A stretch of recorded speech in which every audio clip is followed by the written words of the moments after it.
yo soy un niño muy divertido, al que llaman Loquenzo 07. Sí, wow, wow. Y soy nuevo en YouTube. En este video pero tan especial les voy a contar un mensaje para el mundo. Bueno, este video lo voy a hacer sobre animales. Este video lo voy a hacer en 3 partes.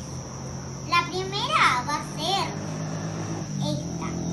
Que si ustedes van a comprar un perro, un gato o cualquier otro animal, ¿por qué no adoptarlo uno de la calle?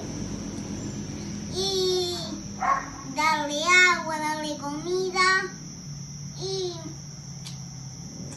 y prevenir otras cosas. Y por ejemplo, estas 2 gatas que yo tengo, no las rescaté y no son de razas porque son mejores, porque ganaron millones de premios por el mejor pelaje.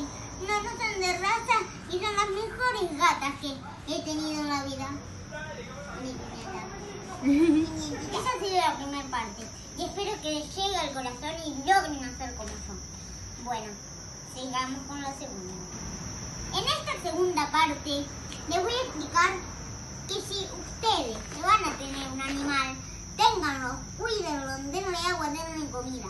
Pero si no lo van a tener, denlo